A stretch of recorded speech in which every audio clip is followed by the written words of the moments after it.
تبلیغ کی ہے، سارے نبیوں نے مل کر جو خدمت کی وہ تنہا اس سے زیادہ خدمت دین اللہ کے رسول کی۔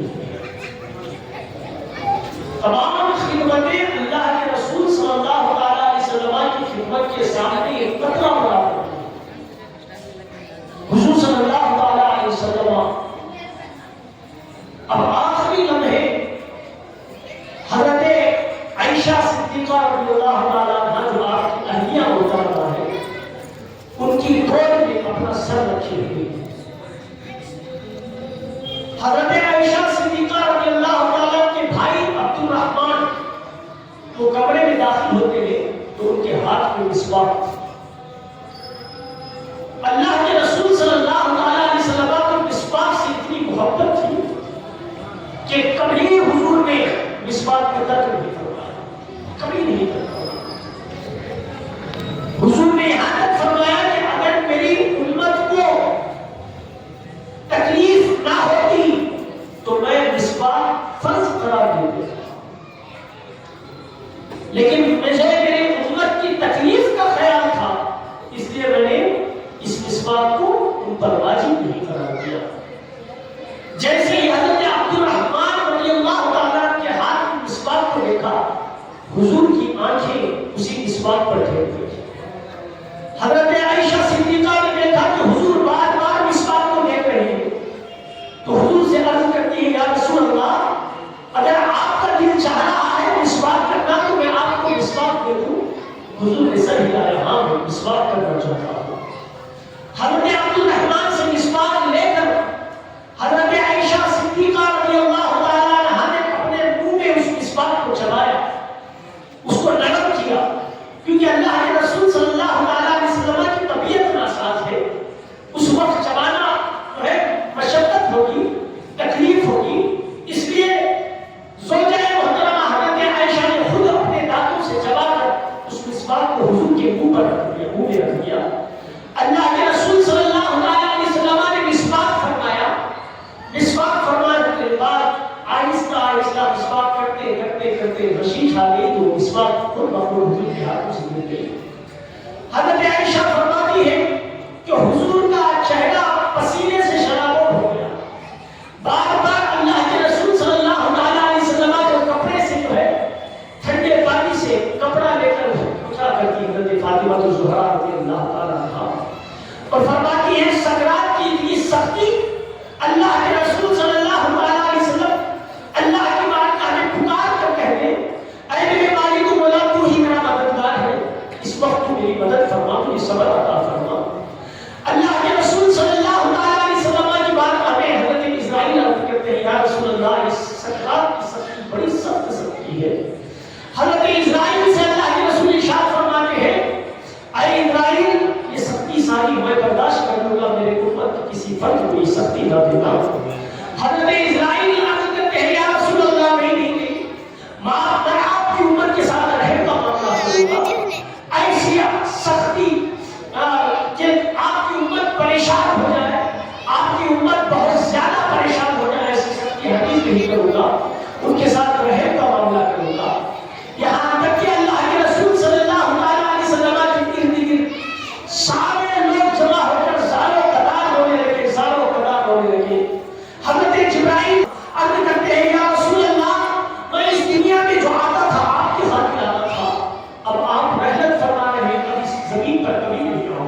مدینہ شریف کی بستی پر اللہ کے رسول صلی اللہ علیہ وسلم کے اختیار سے حضرت اسرائیل علیہ السلام نے ان کی روح کو قبض فرمایا.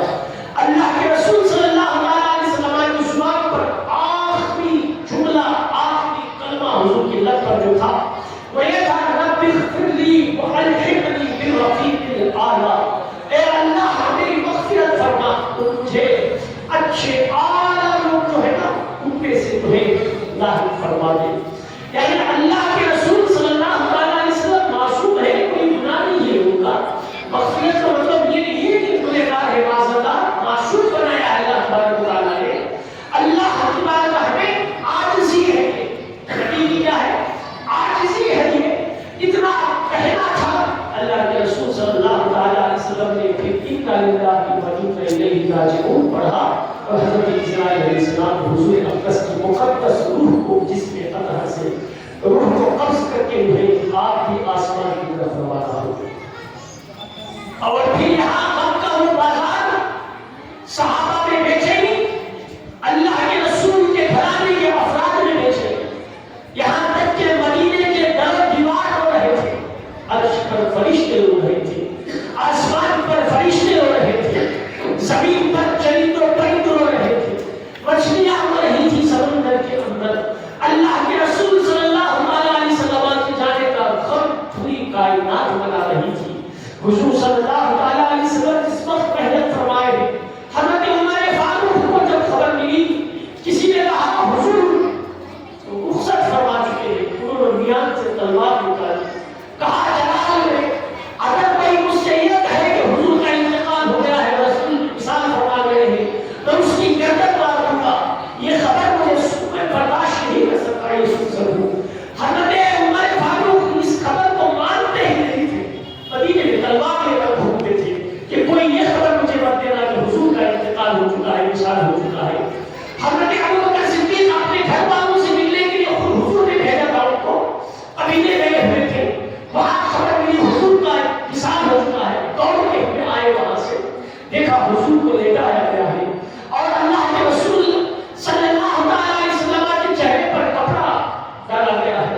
حضرت صدیق اکبر آتے ہیں، حضور کے چہرے سے کپڑا ہٹاتے ہیں اور چمکتا ہوا چہرہ لے کر روتے ہوئے سارے مصطفیٰ کی آنکھوں کو بوسہ دیتے ہیں، پیشانی کو لپیٹ کر بوسہ دیتے ہیں اور خون زار قدار ہوتے ہیں.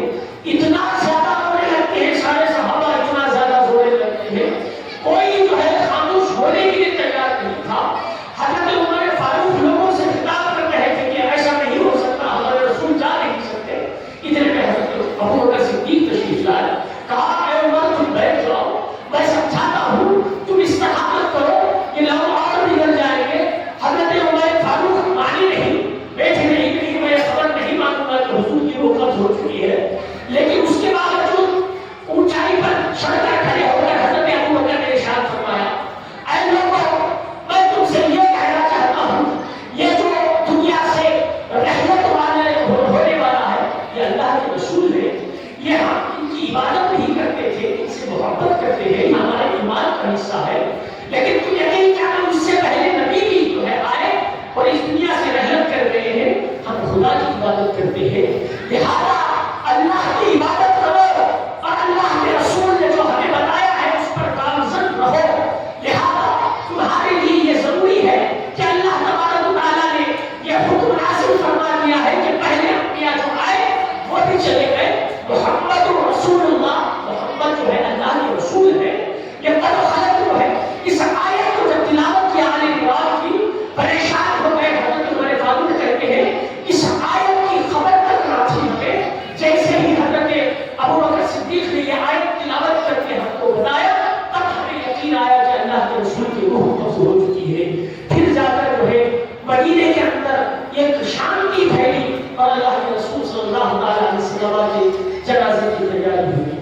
اور تجہیز و تکفین کا جو معاملہ ہے، قبر میں اتارنے کا معاملہ ہے، وہ سارا رسول پاک نے پہلے وصیت فرما دی تھی.